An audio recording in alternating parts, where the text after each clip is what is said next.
Voilà donc l'objet du délit. Ils étaient 60. 60 types. Ils se sont regardés et ont tout de suite compris. Ils ont déboulé comme un seul homme directement au commissariat de l'aéroport. Là, c'est un collègue qui les a reçus.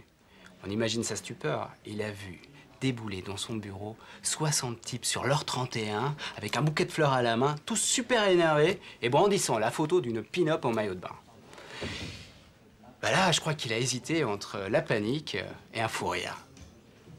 Et puis les 60 types, les uns après les autres, eh bien, ils ont déposé une plainte contre Caroline Ligier en disant qu'elle les avait escroqués de 400 €. Je lui ai montré sa propre photo et je lui ai demandé si Fort-de-France lui disait quelque chose.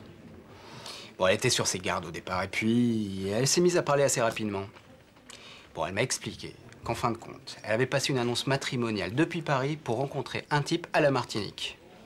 Puis à partir de là, en fait, elle avait sympathisé par courrier avec le fameux Benjamin. Ouais, mais n'empêche que Mademoiselle Ligier a quand même profité d'un voyage gratuit.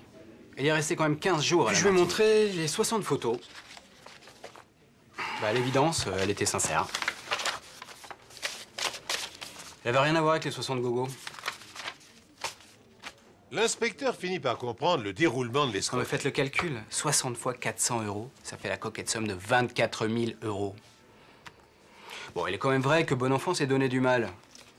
Il a entretenu pendant presque 2 mois une correspondance fictive, mais personnalisée, avec 60 types.